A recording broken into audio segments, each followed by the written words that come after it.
All right, welcome. We got the first episode of Lake Effect Sports. That's our name for now. We like it. That's Yeah. what we got. We're a new Cleveland sports podcast. So myself, Drew Tyrion, and Matt Milner. We're just kind of huge Cleveland guys, and we kind of want to talk about sports. So this is the best way we could find. Sound good? For the most part, yeah. Yeah. All right. So obviously, Indians opening day, Thursday tomorrow. I'm pretty excited, and I think the biggest thing is I've just convinced myself that we're going to be good. I don't know about you, but how do you feel about this team going into the season? I am cautiously optimistic for this team for the most part. I feel like they'll be competitive. I know with Tito Francona teams, they haven't been on over like under 500, and like I feel like that should be the bar. If they're competitive, I will feel good, and I feel like this team is at least 80 to 90 wins. It could be going in between, and I feel okay with it. I think next year is probably where we'll try to go for a wild card or compete for the division again, because this year's more of a transition year, I think. Yeah, and this is just such a tough year because the team's young, but you have like a Cy Young and an MVP on your team that it's so hard to like think we won't be competitive at least. Oh yeah, like this team, even though it's mainly young and cheap, it still has some pieces that you feel good about. Like feel good about Franmil, you feel good about Zach Plesac, Savali, and like all those different guys. You feel good about the young talent, but I don't. I feel like people just don't realize that this team can still be competitive. I feel like some people feel like it's just going to be like a bottom five team that only wins 60 wins. I don't think it's that. I just feel like people's perception of what the payroll is doesn't match what will be on the field. Yeah, and everyone sees that we lost Lindor, and obviously that sucks. But I don't really think we got worse at all. Yeah. Lindor wasn't that great last year, and I think Logan Allen is a better pitcher than Carlos Carrasco. Or just, Yes. I think Carrasco's trending down. I think if you put him in a bullpen type position, he can be a lot better. But I don't think he's really a top end starter anymore, like people make him out to be. Yeah, like Carrasco, I think he's on the downward spiral. It seems like every pitcher that we trade seems to be on that path. Yeah. Like he got a hamstring. Lindor, he didn't have his best year last year, and now he's trying to talk his way into a 12-year, $385 million contract. Like, yeah, good luck, buddy. Good That's luck. absurd. It is a beyond crazy deal that he doesn't anywhere near deserve. Oh yeah, like, and especially with what he's been saying to the New York media, like, oh yeah, I didn't even try that last half of the year. I didn't put in work in the weight room. I just wasn't feeling it. Yeah, that should help out your negotiations after the season. That should work out. His agent's got to be just sitting there thinking, dude, just shut up. Like, we're trying to get you 400 million, but you're not helping yourself. And there's so many shortstops on the market next year that, like, I know Mets fans are so angry. They're like, why can't we keep him? Like, his price is going to tank for one. And there's Oh other yeah, options much cheaper that you can go for as well. yeah. You got like Trevor Story, Carlos Correa. You got like other options. Hmm? Didi Gregorius. Oh yeah, you got cheaper options that the Mets could go for, and it wouldn't hurt them. Like Lindor is just overplaying his hand, and it might bite him in the ass because, well, the CBA is up next year, and who knows what the pay structure could be if things change. So he's overplaying his hand. I think he's just gotten such a big ego because of everybody fawning over him and drooling over him the past couple of years, and it's just like he feels he's untouchable. But no, if he sucks in New York, they're gonna eat him alive. That's the part nobody realizes. The Cleveland media and the New York media are whole different breeds. We complain about our reporters just being like crappy. It's not New York. They kill people for the smallest of things. If he starts the season just like the first series on a cold slump, people are gonna eviscerate him and already be calling for his head. They're already mad about him because he's asking for 385 million. Like, and some Mets fans are like, oh, he deserves it. Oh, is this? Oh, if he is in a slump that first month, they're going to change their mind very quickly. Like they don't care. They want to produce, and with how lousy it's been with the Mets the past couple of years, they want results fast, and they want it from their star players. And I think the worst part for the Mets is that Steve Cohen just like walked right in and he basically said, I'm going to spend $1 billion and we're going to win right away. Well, he kind of really didn't. He spent a little this offseason, and they are a lot better, and I think a playoff team, but they still have flaws. The pitching Yeah. rotation's great, but can it stay healthy? And the lineup is just good, not great. So they're in a sticky situation where if they don't sign Lindor, Steve Cohen's going to get just eviscerated. Yeah. Oh my God. And they were so happy to get rid of the Wilpons too. And if Steve Cohen doesn't do the exact thing that they thought he was, they'll hate him just as much. Wouldn't you kill for a Cohen for us? I mean, we're spending 30 million and they're complaining about like not spending 400 million on Lindor. I know, just crazy. Like I have my gripes with the Dolans, but for the most part, they are good owners, but it's just the spending. If they spend it just like maybe 80 and 90 million, this team would still be very good. Like they can develop players. It's just if they put a little bit more money behind the team, oh my God, they'd be fantastic. Yeah, and that's kind of how I feel too, where I think our front office is just so fantastic. We're cheap.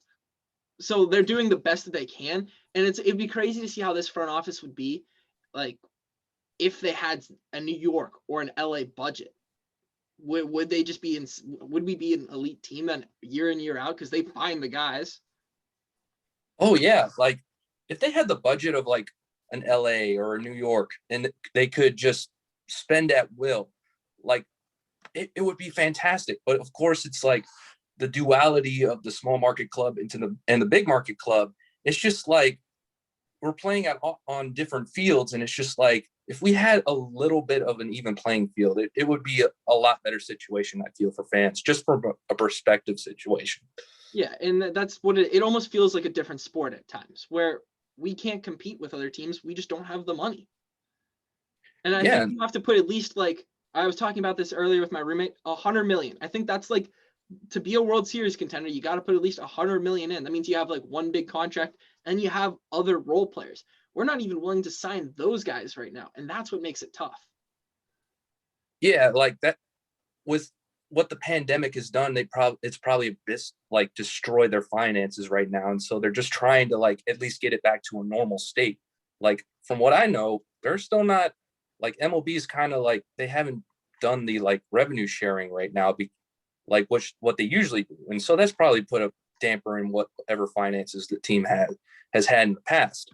And especially if next season there's a lockout, then it's going to be MLB as a whole is going to be in financial problems. So it'll be something just interesting to look out for. Oh, for sure. But let's get back to this Indians roster. Let's kind of just go through the opening day starting lineup and our starting rotation. Just kind of like, let's give a confidence meter. So let's go through the starting rotation first. Shane Bieber, how confident are you in them? 100%. Like, it's hard to not be confident with Bieber. I would give it 95% because the postseason start, and we faced very easy teams last year for the most part. Okay, yeah, that's fair. So 95%, maybe not like a 1 ERA this year, but like a 2. I think he'll be great again. Yeah, if it's like a 2.2, yeah, he'll be fine. Like he's not going to have as good of a year, but he'll have a good year this year for sure. Okay, Zach Plesac. I'd say 80. I would think 80%. Yeah, I agree. I think I may even be higher. I think I'm like 90. I think he and Bieber are going to be a great 1-2 for as long as we have them, which is whenever their contract ends. Yeah, like he was dominant in some stretches last year, and I feel like he's just going to keep going, and they'll be that good 1 and 2 for a long time, man. But I feel good about Plesac. It feels like he can go a little longer into games than Bieber as well. Yeah, I think, yeah, I do agree, because he doesn't like try to waste pitches that as much as like Bieber did last year. Bieber, he tried to get everybody out on one pitch, and nobody was biting at one point. And then when the postseason rolled around, the Yankees knew exactly what his game plan was and just destroyed him in that first game. He couldn't hit his target either, though. He didn't feel ready for him yet. I don't know. Maybe just some jitters. Hopefully that's all it was. Yeah, like they're just so young. Like, and that was his first postseason experience. Like, even though we've had him for like 3 or 4 years, that was his first postseason. Like he didn't pitch in 18. They weren't in the playoffs in 19, so that was his first postseason. Yeah, so more time, more experience. So the next one's Savali, and personally, I have low confidence in him. I have a little bit more confidence in him.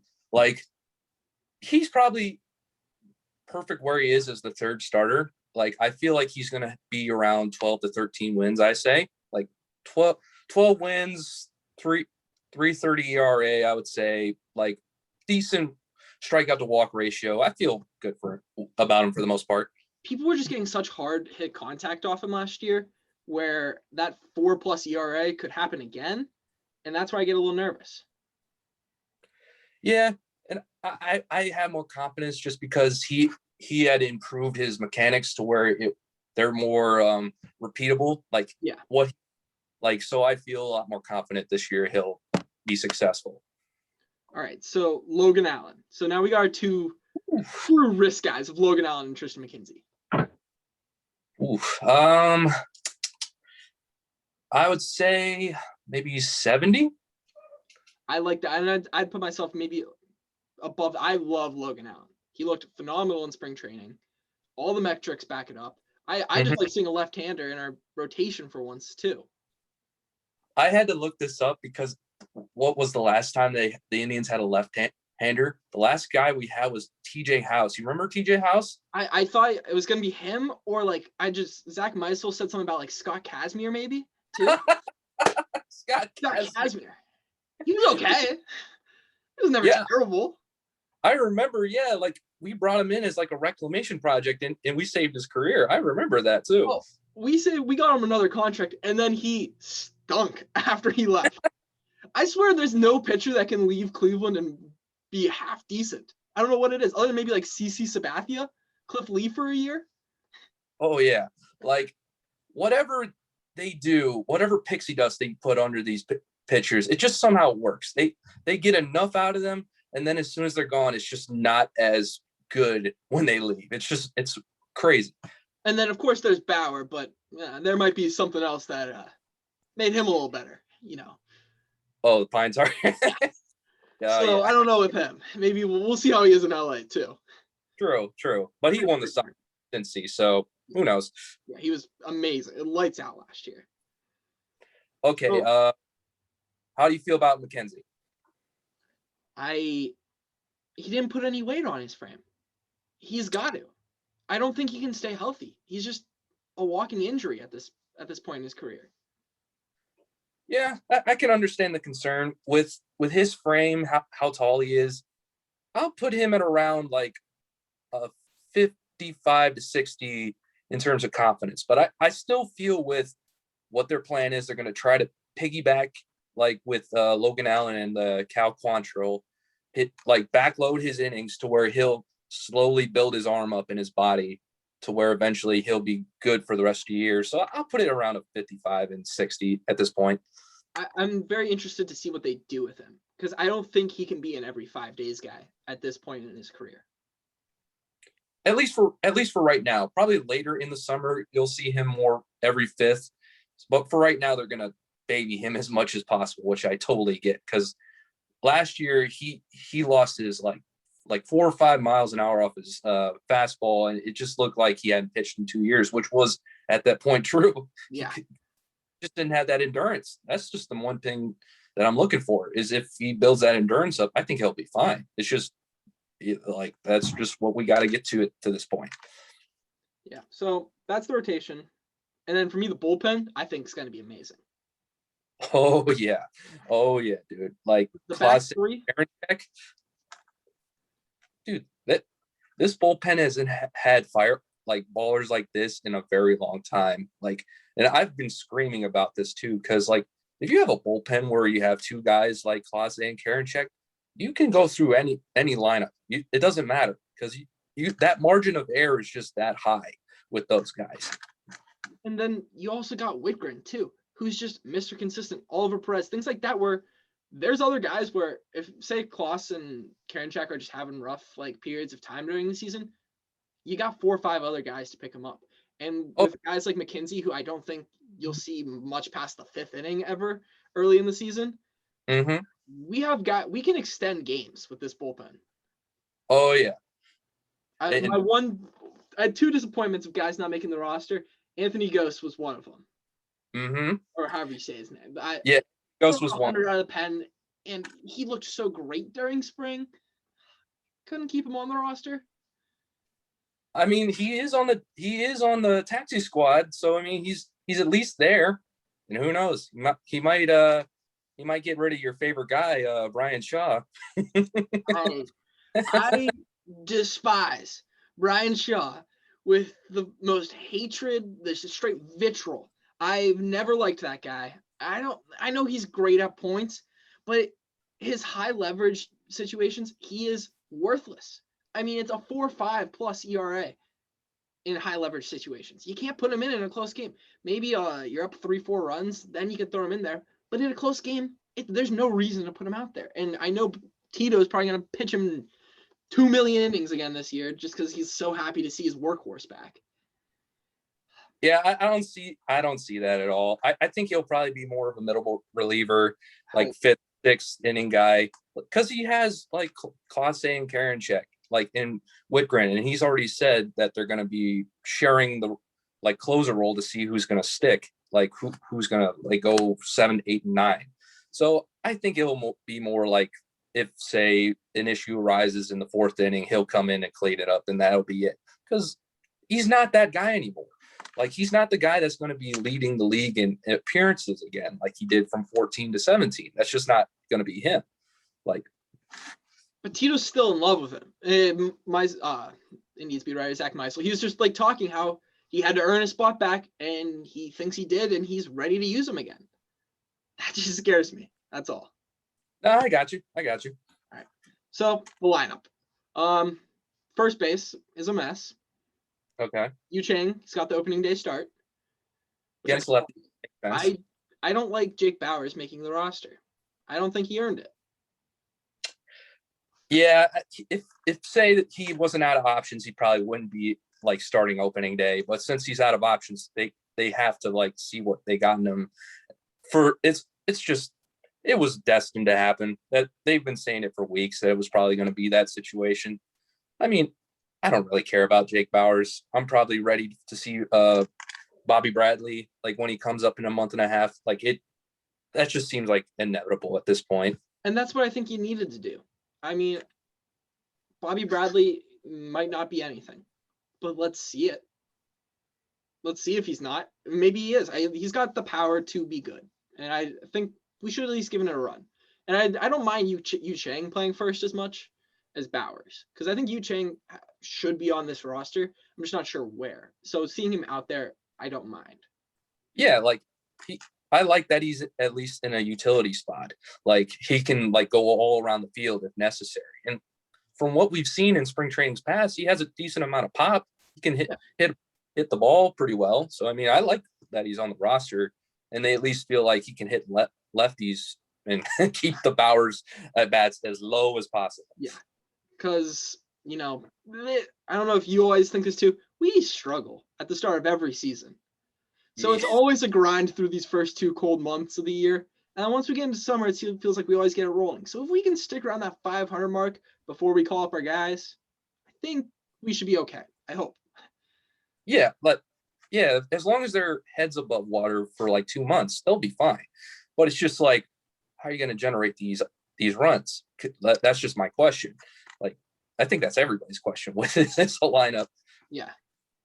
And speaking of getting runs, the rest of the infield is probably where you're going to find them. Cesar Hernandez. He's got the Gold Glove. Mm-hmm. I think he'll be consistent at the bat again. I have no reason to be concerned with him.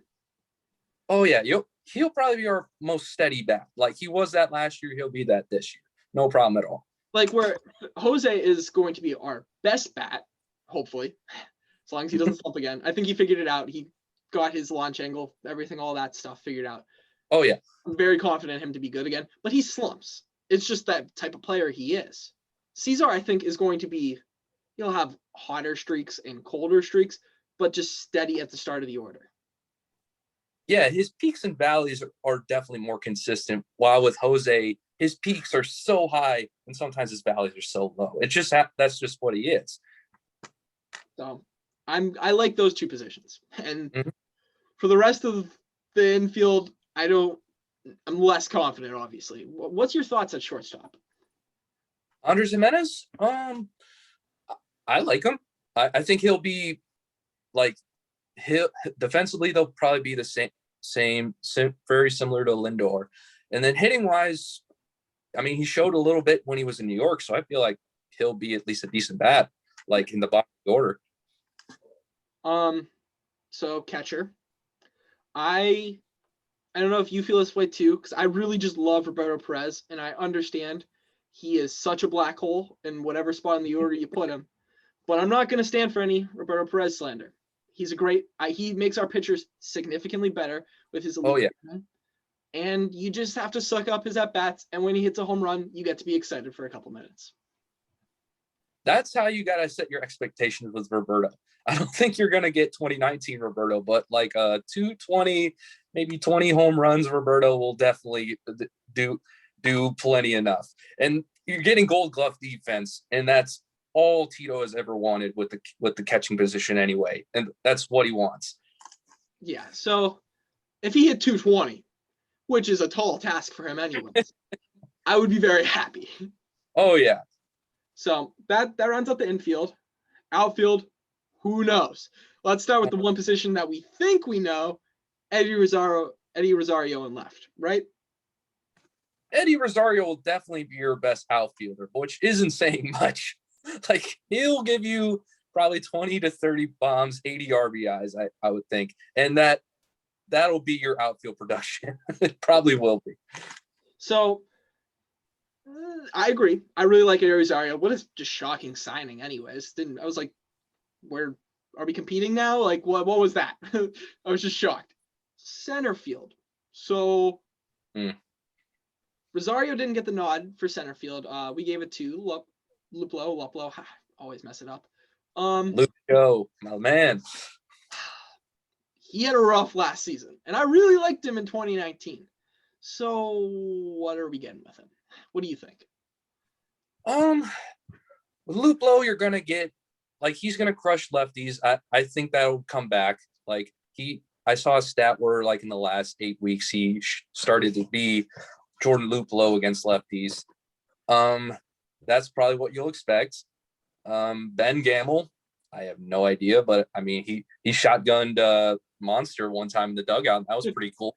Yeah, he's just a cool looking guy too. He's fun. He's got the big beard, long hair. I mean, I feel like I just like guys like that naturally. Maybe no skill required. Just he looked cool. I like you more. Oh yeah, like he's the guy that you'll definitely love to meet in a bar, but you're not sure what you're gonna get on the field. Yeah. Oh yeah. Rosario can't actually. Ahmad, obviously not. Eddie. He can't. Yeah. So we're gonna try him out in center field. That's very scary. Yeah, especially after that first day where he had 3 errors. My God, like, and it was on TV too. That's even the worst part. Like, he had to feel awful. It was a Bieber start too. Yeah, at least Bieber was kind enough to be like, "Hey, man, we know this is hard. I got your back." But I mean, after that, he was at least decent, and I feel like they're gonna like slow play him in the outfield, and I think he'll get a spot probably in a couple of weeks. Like they need his back, but the problem is they probably waited too long to put him out there to get reps. Yeah, they just didn't trust Jimenez enough to give him the spot. Yeah, like they didn't know what they had in Jimenez until like the first week, and they were like, "Oh yeah, we got that solved. What about you? Okay, well we'll stick you out in center and we'll see how that works." Yeah, we're like you're too good to just not play. So have fun out there, figure it out. Yeah, we'll figure it out. Don't worry, it'll be you'll fun. learn. You'll learn on the fly. This first time you never playing outfield and you had 3 errors. You'll figure it out. Don't worry. Oh, they say that you're athletic. You'll be fine. You just run routes in the outfield and make sure you get the fly balls. That's fine. I mean, that's basically what we did with Tyler Naquin out there. So can't be much worse than that. Oh yeah. So right field, Naylor starting in right field? Yes. So Naylor's in right field. Could Franmil maybe see some time out there as well? Um, I would say if things go terribly wrong, because they've been trying to hide Franmil in the DH spot and have been terrified to put him out there for whatever reason, even though he's played in San Diego. Yeah. So I'm pretty high on Naylor. I think he's gonna have a pretty good year. I think he could hit somewhere like 265 plus, where it's not a negative in the lineup at all. And if he could hit like that 20 to 25 home runs, I think that'll just be solid production out there. Yeah, I think he'll be at least an average bat, and I think that's what we got last year. I just hope he shows a little bit of what he did in the playoffs. Like if he does that, man, we got something. Then that was the first time where we were just kind of like, do we have something there? Like, was that trade like, was he one of the key pieces?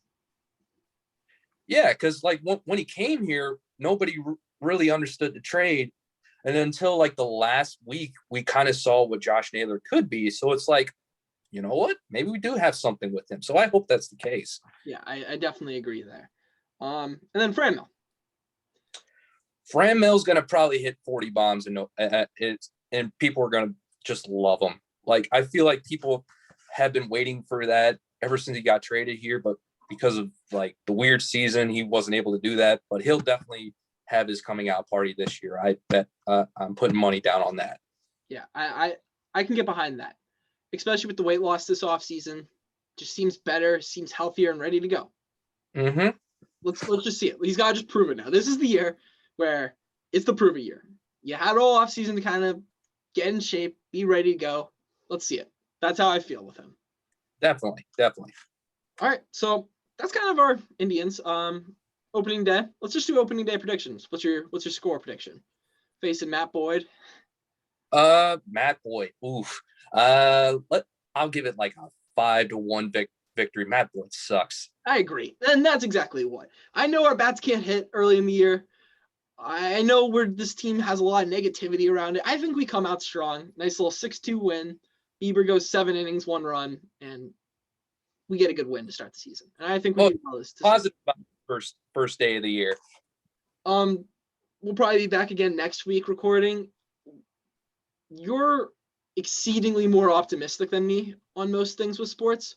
So we'll see how optimistic I am a week from now. Oh yeah, we'll see in about a week. If I have to talk you down the ledge, I'll try my best. And you're gonna have to. For the first 2 months, it's going to be a lot of that, of me just begging just to sell the whole team, and you just trying to say, "Hey, it's been a week.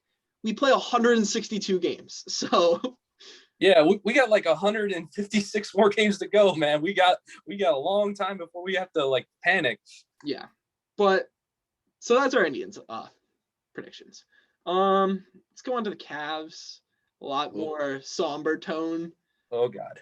I don't even know where to start with them, because this year's just I'm ready to tank now. Because we're not going to make the playoffs, and even if we do, we've got nothing there. So let's tank, get a good pick, because I think there's 2 to 3 guys in this draft that are game changers. Yeah, like I feel the same way, because right now I feel like this team has improved, but it's just not to the point where it's like, yeah, let's make a run. No, it's just more of the like, just progress because of just like accumulating wins, not much so of like, you know what I mean? Just like we've seen the development with Garland and Sexton, but it's just like there's not enough progress to be like, yeah, let's go for it. Let's get in the play-in and see what happens. No, dude, we can't do that. That's probably more detrimental than it would be beneficial. Like a Bulls team where they've shown the growth now, they have like a starting lineup fully filled out. They should push for that play-in game. Yeah. Bucks, on the other hand, it's like that first pick's probably gonna do a lot more in the long run and help filling out this roster, because we need more. We need a bench. We need a 3 and a 4, because we have pieces and parts now. We have, I think Sexton's the future. Garland took huge steps this year. And then Jared Allen is a phenomenal trade out of nowhere. And if we can re-sign him for $100 million like we've been saying, I'm fine with that. Oh, yeah. Yeah, I just feel like we probably need one more piece. We need a wing desperately. Like if you've been watching the games, the wing position has been the deepest black hole like on this whole roster. Like if we get any type of positivity from that position, we can go places like that. That's just pretty much like my thoughts, because Okoro's too young and too raw of a prospect to where like you can't really depend on him offensively. Defensively you can, but just he's not there yet. Windler, he's all over the place. Jetty, he's just Jetty. Like, yeah, and that's the worst part, because I just keep telling myself like I want to like Jetty, but then he just plays 3 or 4 games in a row where it's like awful. He's just chucking up shots. He is green light. Yeah, like, dude, I really liked Jetty like a couple of years ago, and especially when he was first year with LeBron. Dude, I bought a jersey, and I bought a jersey, dude, and I've regretted it like the last couple of years. It's just like at least the last couple like years before he was showing improvement, but this year he's just completely nosedived. It's just, God, it's bad. I want to burn that jersey so bad too. Yeah. So Jetty's biggest problem is his mind. He's got the mentality of a Steph Curry, open, shoot the ball. Problem is he's got the body of Jetty Osman. Yeah, because he'll come around screens and like just chuck it up like he has the confidence of Steph, but it just brick. It's just ugly, man. Yeah, he's not the future, and I'm going to try to be positive with Okoro, because I wasn't with Sexton and Garland, and both of their year 2 to year 3 jumps have been phenomenal.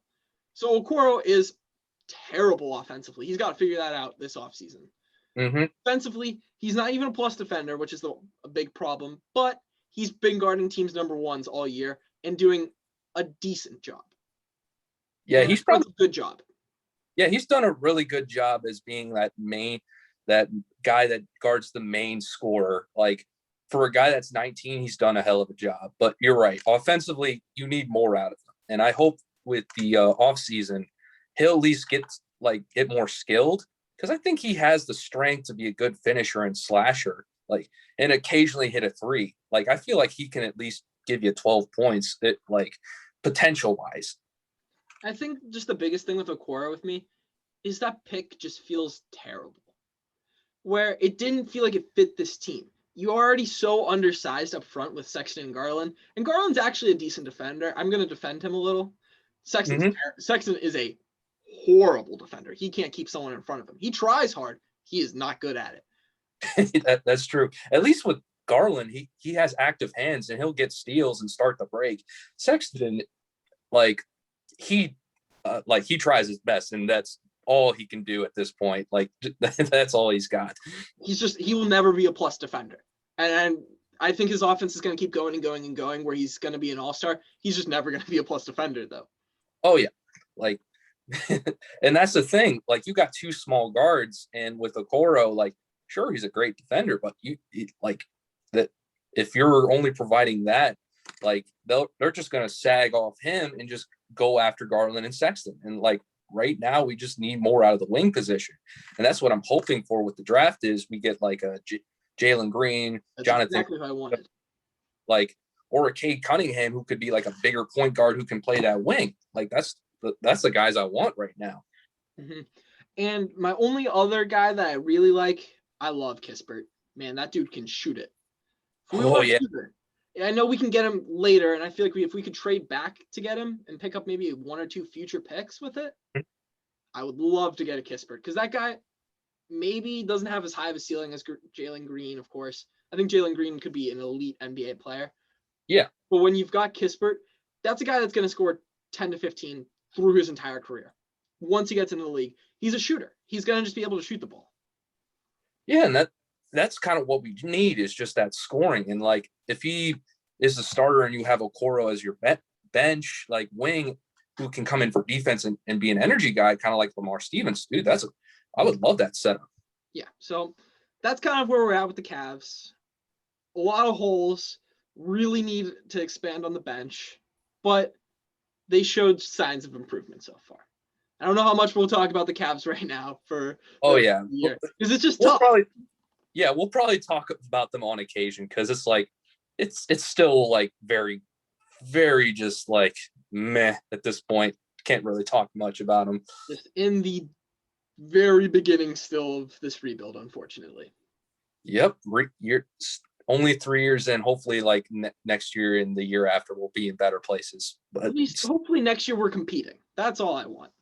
yeah, like that's all I want. If like next year is the year we probably try to compete for a play-in spot, and I'll be happy with that. Yeah. So I think before we finish out talking our Cleveland teams, I think we got to talk about March Madness. I think we were talking about it a little bit with Kispert. So we got our Final Four. Who'd you pick from the beginning? Is your bracket completely busted? Oh, it got shredded the first day. Oh, yeah, I agree. I had Ohio State in the championship, and I was like, there we go. That's tough. Yeah, I had Illinois as my champion. Like I was completely on the hype for the Big Ten being the best basketball conference, but that completely got destroyed within 2 or 3 days. Like it was just bad, dude. Yeah, the Big Ten was terrible, wildly overrated, and it sucks because I thought they were the best team, the best conference all year. And even the Big 12. I know the Big 12 has Baylor doing really well, but I think every team as a whole, the big Blue Bloods haven't really done that well. And I don't think that's crazy to say. The ACC, what'd they do? Florida State made a Sweet 16? Yeah, like yeah, they were okay. Like they went to the Sweet 16, but other than that, like Duke wasn't in it. Like The most of Pac-12 in SEC were phenomenal. Oh yeah. The ACC, Big 10, Big 12, the 3 Big East, the 4 best like conferences usually, really struggled. Yeah, like and with all the upsets that happened, like Oral Roberts, Morehead State, dude, that hurts so bad. That Oral Roberts game hurts so bad. My like 2 favorite teams usually when it comes to sports are the Indians, and then for college basketball, I front run. I choose Ohio State or Xavier, and I just like whichever's better that year. Mm-hmm. I really bought into this Ohio State team second half of the year. That was one of the worst losses, I think, since the 2016 Indians World Series, where I was just in pain for multiple days of, I don't want to talk to anyone. This sucks. I don't know if it was that bad because when the Indians lost that game 7, I couldn't move out of my bed all day. I didn't even go. I was even thinking of not going to my college classes. I was just going to say, yeah, I'm not going today. I can't do it. But it definitely stung. But I mean, I think at the very end of the season for OSU, they were just so like up and down, and they weren't able to finish some games. So I was worried about them going into the tournament because they could potentially get upset, which they were. Yeah, no, and that coaching was really rough. This was the first year where I really didn't trust Holtman. He was not making in-game adjustments, and it showed. We couldn't finish teams out. The last 5 to 10 minutes of a game were horrible at points where we couldn't score. It was just dribbling around up front, isolation with Dwayne Washington, and it didn't work. And the inbound plays, like, dude, how inbound plays are not that hard. Like, they are honestly not that hard to get a person open, and you're just hoping to get fouled. If you can just get a clean look for a pass on an inbound play and just play the foul game, you should be fine. But they were absolutely garbage at that. Yeah, it was a lot of those little basic things where they just lost it at the end of the games. And like for the Oral Roberts game, my big thing, how is E.J. Liddell he was dominating in the post all game, just every time down. Just give it to him on the block and see what he can do. Maybe he kicks it out to open shooters when they start collapsing, but he didn't even need to do that. One dribble, little spin move, layup. Every time it felt like. Yeah, he was dominating in the post. And then in those last minutes, it was just 3-ball by like Dwayne Washington. It just wasn't working. Like he just thought, we'll just go to our best score and like try to get like dig ourselves out of this hole. And it just wouldn't work. And there was no defensive adjustments that entire game either. I mean, it was a 2-man game with O'Banner and A. Smith. It was pick and roll, and we couldn't figure out a pick and roll for some reason. It was terrible. Just kept going under screens, and it's like you never do that with a shooter like that. Like especially in college where guys like that's how teams can get carried by shooting like that. Like if you have a great shooter in college, they can carry you, and if you're not smart with on your switches, you're done. Yeah, and we'd go under, and we would never decide if we were switching or not. It's like that wasn't communicated at any point. Like it felt like a pickup basketball game where someone's screening, and you're like, are we switching? Like, what are we doing? And then you have A. Smith driving to the hole, getting wide open looks from three. I don't even want to talk about them anymore. I'm just so angry with them. They ruined my March Madness. What was it again? They ruined my March Madness. And I just didn't care about my bracket at that point. And I still have Gonzaga winning it all because after the first game of the season, no one believed me, but I said that was the greatest college basketball team I've ever seen play. I saw them face Kansas, and I said that offense is better than anything I've ever seen. Yeah, I've realized that with every game I've seen them, they just steamroll teams. Like, it's impressive. Like, and I had the same feeling. I was kind of in the hype of like, oh, Gonzaga is overrated. They always choke in the tournament. They're that mid-major that just takes advantage of being a mid-major. But this year, they just have an amazing team. It's incredible. It's top down. They've got 5 NBA guys on this in their starting lineup. So when you have that, you're just going to be a great team. And it's shown. And Mark Few is just a phenomenal coach too. You don't have a number 1 rated offensive efficiency and just an elite defense as well without great players and then great coaching as well. Yeah, that, and then you have like a top 5 pick in Jalen Suggs, dude. I love that guy. Yeah, I mean, you got 2 top 10 picks. Jalen Suggs, Kispert, Drew Timme is elite. Nebhart has come on since he transferred in. It's been great. And then the heart and soul of that team, Joel Ayayi, I mean, no one talks about him because he doesn't score 20 like the rest of the guys can, but he goes and gets his 10 every single game, and no one can guard him. He just happens to be the 4th, 5th best guy on that team. Yeah, they're just great all around. Like, they're definitely gonna that if they're the one team to go undefeated for the first time since like Indiana back in the 70s, they're that team. They're that team. Yeah. So, final 4 picks. Gonzaga, UCLA. Let's just pick that one with the spread because I think we both pick Gonzaga. So 14.5. Which is insane for a Final Four game. Oof. I would probably say take the over just because of what Gonzaga has been doing. But I mean, UCLA has been scrappy. Like, I mean, they were the first 4 to the Final Four. So I think it'll be a little closer, but I would still take the over just to be safe. Yeah. No, I would definitely take 14.5 for Gonzaga, but that's I've just loved them all year. So, and then I don't know the Baylor Houston spread. Who do you like in that one? I would take Baylor. I feel confident in Baylor to win that game by like 5 or 6 points, I would think. Yeah, I haven't been high on Houston this year. I've really been anti them all year, and they've just kind of kept rolling along. And I think they should have lost to Rutgers in that round of 32 matchup, which it was an ugly win from them, and they got lucky. And they still haven't really played anyone great. And now they're going to face a great Baylor team. Yeah, like they just taken advantage of the matchups that they had. Like, first game was like Cleveland State, and they just destroyed them. Like, I love that story with Cleveland State because locally that's awesome, but they weren't ready to be in that tournament. No way.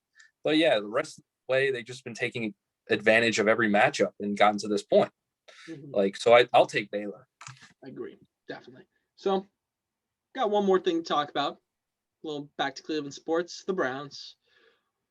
I think so far we had a phenomenal offseason. And if we can finish it out by getting Clowney and doing well in the draft again, I couldn't have asked for much more this offseason. Yeah, man. Like, you upgraded your secondary with John Johnson. You got Cam Hill, who's a great slot corner.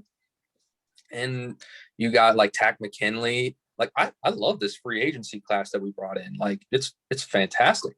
And hopefully with the draft, they can round it out more. We could possibly be like a top 15 defense, I would think. Yeah. And I think to win a Super Bowl, you gotta need like a top 10 defense at least. But the offense is already top 5. I'm ready to say it.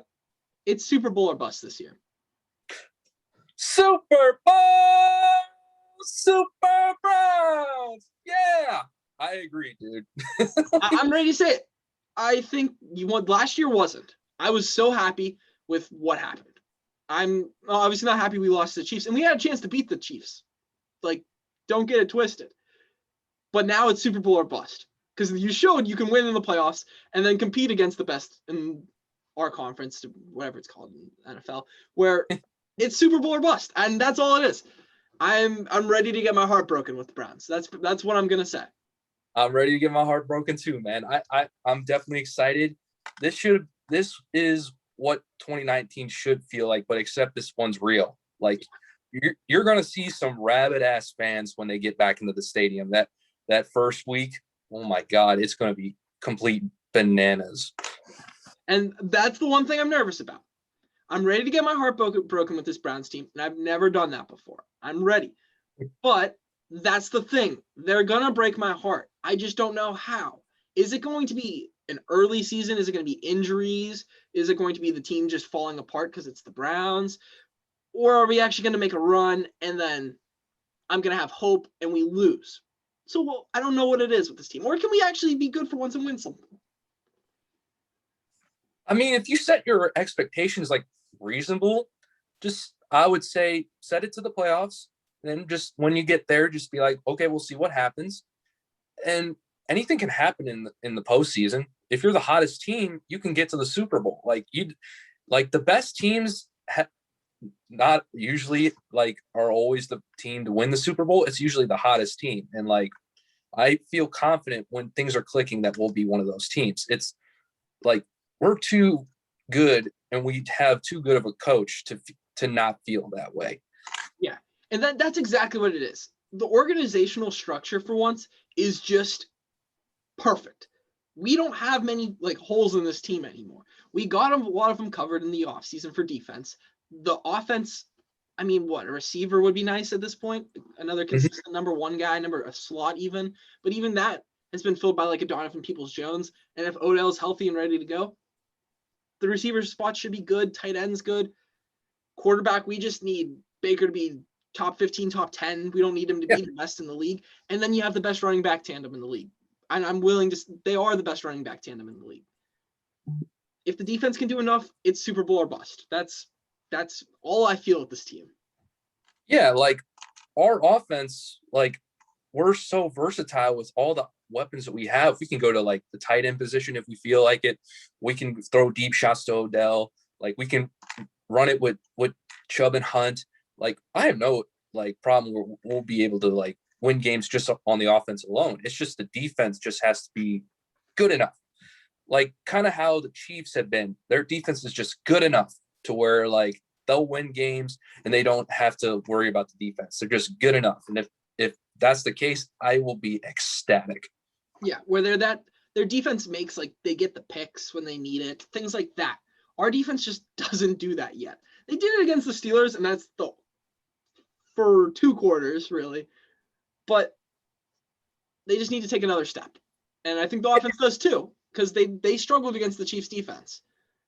So they need to take another step forward as well. And I think that starts with Baker. I'm going to say it for the 100th time today. It's Super Bowl or bust. That's the only thing in my brain. Yeah, and you're not crazy thinking that now. That's the amazing part. Like we've been trying to will this in existence for years with all the misery we've had. And now that it's finally here, we're not crazy. We can actually compete for a Super Bowl. Yeah, man, like set your like we got the pieces. We just need everybody to stay healthy. And with how the division is, the Steelers are on the downturn. Bengals, I don't know what they're doing. And the Ravens are kind of like just our only competition. We can take the division like with 11-6. I'm excited for the season. I can't wait. It kind of feels sort of like this Indians team around like that 2015, 2016, where it's like the rest of the division's starting to turn down. And the Ravens obviously are still really good. And I don't think they really got that much better this offseason, but they're old, and I think they'll start to decline. They're the Tigers of those years. Like they were on the, and I think so they're better than those Tigers teams, of course. But yeah, exactly. They're the Tigers still, where they're still kind of like the kings of the division, them and the Steelers, where they're like the Royals, Tigers. It's time for a new team to take over the North, and I think we're ready for it. oh yeah, we are perfectly set to take over the division, and we can make all the Steelers fans and Ravens fans just eat. Like, I'm just so ready to just kick their asses, man. Like, it's been so long, and they're already scared, and I love it. Oh, totally. So, like, for me personally, I don't know about you. Growing up through school, our school's kind of split like close to 50-50 Browns Steelers. So for any sport, the Browns are probably like my least favorite team, but I hate Okay. the Steelers more than any team in any sport. Where'd you live at? Kind of near Youngstown. Oh, okay, that makes sense. Youngstown is definitely like that tweener between Steelers and Browns fans, since they share the border. I mean, for me, it's mainly Browns, but it would always be like those Steeler fans that I would grow up with that grew up Steelers fans because the Steelers were good, and they were like, why would I be a Browns fan? They sucked for like 20 years. That like it would be those like OSU Yankee Steeler fans that are so obnoxious. Like I'm literally thinking of one person exactly right now where he's literally an Ohio State Yankee Steeler fan. It's like, you're the worst. Yeah, I had teammates that were like that, and they would always make fun of me every year, like, oh, Browns fan. It's just like, shut up, dude. Like, come on. Yeah, like, it's just tough. It's tough, but I think that's all we really got today. You got anything else? Anything you want to talk about? No, I think I'm good. All right, so for now, here's our first show. We're gonna try for Thursdays, it seems. Maybe a second day if we like this enough. So hopefully you guys made it this far, and follow us on whatever our social medias. They'll be coming out soon. Look out for that. More updates in our next show. So thank you guys for watching, and see ya.